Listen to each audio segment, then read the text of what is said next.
Right, here we are. We've had a bit of a leak, so I can see the damp patch up there. Customer said that one of the light bulb fittings there was just full of water, so can't use this light switch because it trips it, so all the water's gone in there. It looks like it's all gone over the bed around this area, so let's jump up in the loft and have a look, see where this leak's coming from.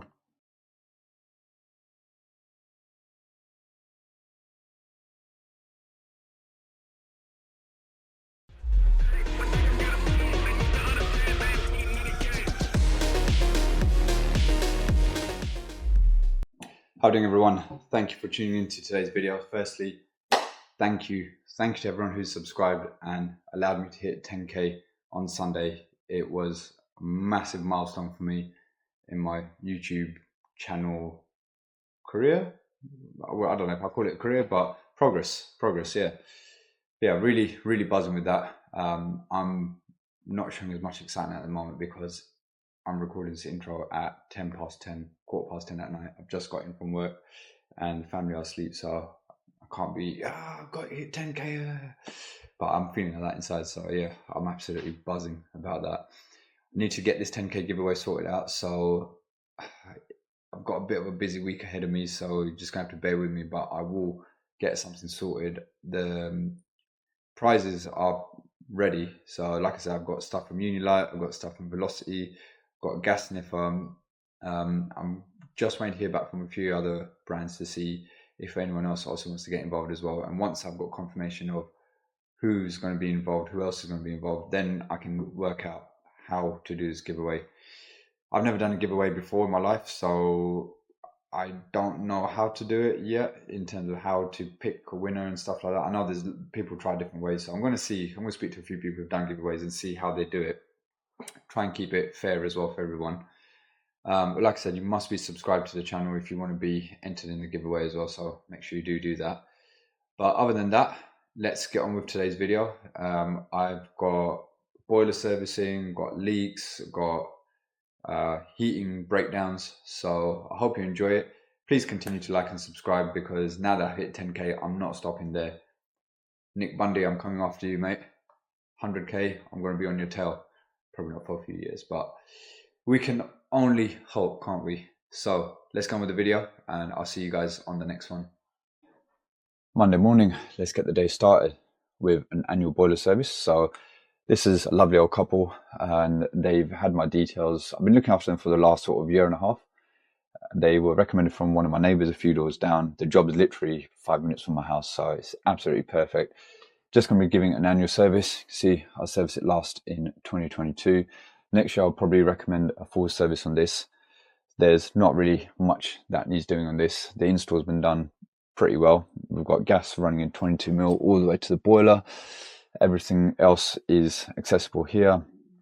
Boiler's nice and accessible, so I'm just going to be doing the standard stuff.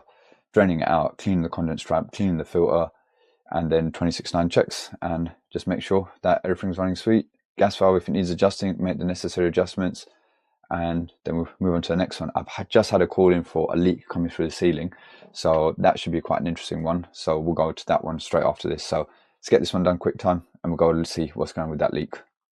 Right, boiler's been drained down. I've done away with the folding bucket because I've ripped my second one, and I'm just going back to rubber sacks, because rather than keep buying the folding buckets, rubber sacks are cheaper.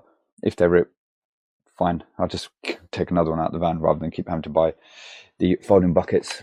And you can see water quality isn't the greatest, so I'll have a chat with the customer about that, see what they want to do. But other than that, inside is absolutely spankers.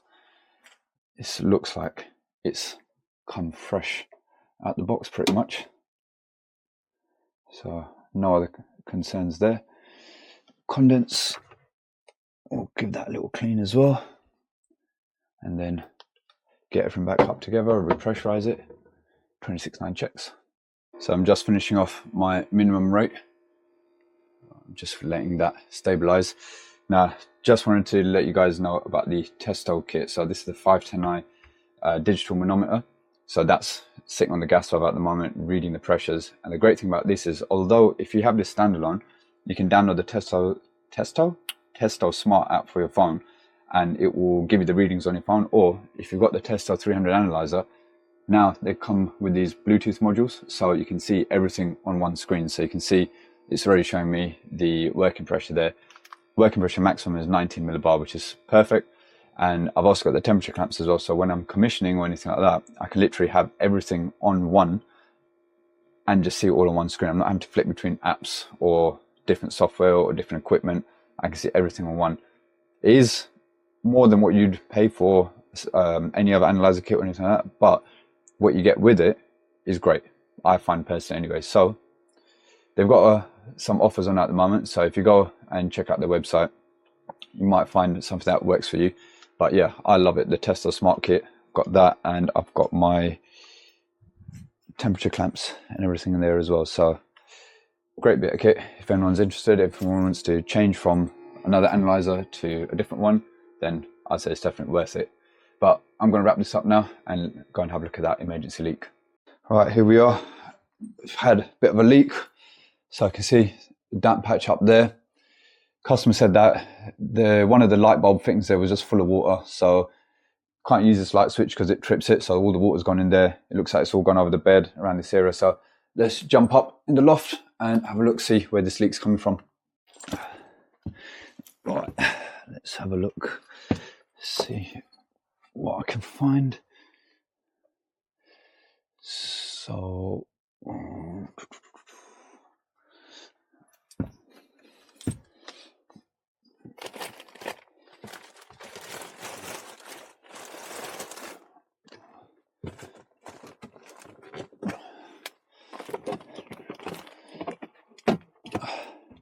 right, let me pop the camera down, see what I can find, and I'll come back.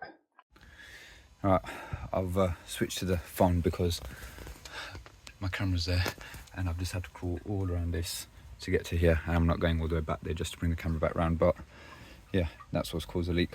Overflow pipe has popped out of there, and you can see it's all wet down there, so it's got to pop that back in. The ball valve looks fine, it is stopping, so not sure why it may have overflowed, but it did, and it's just come out through there. So just going to pop that back in, tighten it up. That should sort that problem out. Now, you may remember this job from the video done on how to do a full service on the backseat heat only boilers. So I'm back here today because the customers reported that they were away on holiday. They've come back and the radiators upstairs, they just won't turn off. They turned the thermostat down and they went upstairs, and we're showing 27 degrees or so. They went upstairs a little while later and it had gone up to 29 degrees. So I'm going to be investigating to find out. In my head, I'm thinking it's likely to be a zone valve issue because they've got a zone valve there. There'll be two zone valves there. Well, they're going to be for the cylinders. So there should probably be another zone valve, I reckon, because they've got underfloor heating and they've got central heating. So there should be separate zone valves for all the different zones. There's another zone valve there. So you got underfloor heat manifold there. So I'm going to assume at the moment that that is for the central heating, but I'm obviously going to carry out my checks and find out what's going on. So this zone valve here, well, that's open. That one is not. I'm going to check what's going on with this inside here, find out if we've got an issue with the motorized valve, or is it the thermostat that's still sending constant power to it.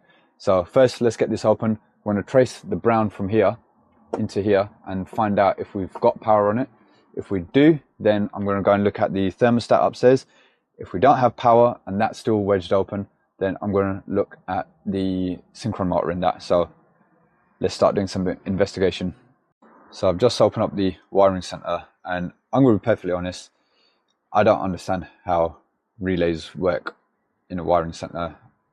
It's something that I want to look into a bit more, but I don't really understand how they work. So if someone can point me in the right direction of some helpful videos, drop a comment below. It really helped me out and just give me a better understanding of how relay systems work in this sort of scenarios. But what I have found so far, so tracing this cable down, I've found that this terminal here is the brown for that zone valve.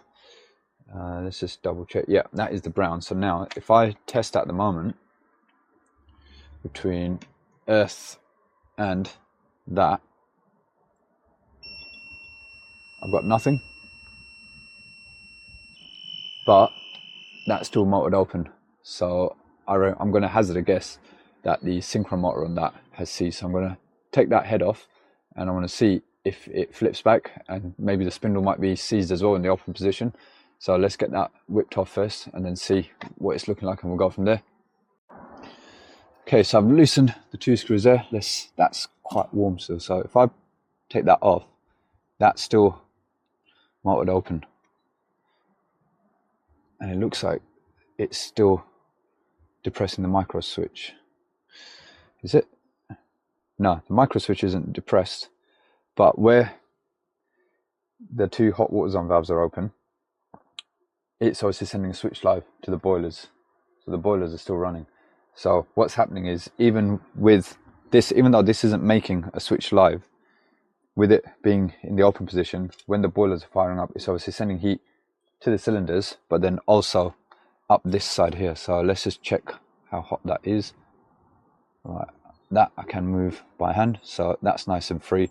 So I reckon synchro motor again. Let's try and get that swapped out and give it another test run. So I've killed the power, and you can see that's still open, whereas the rest of them all sprung back.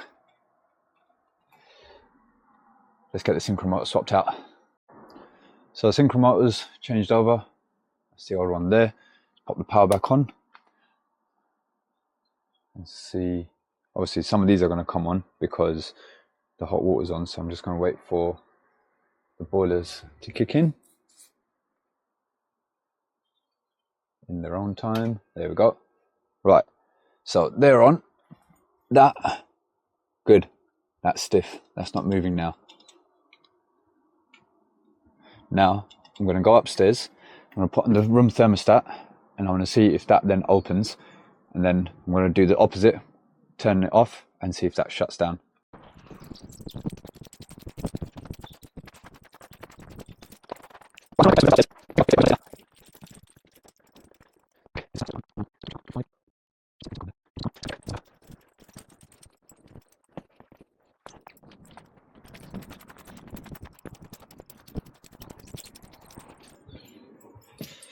Okay, let's see.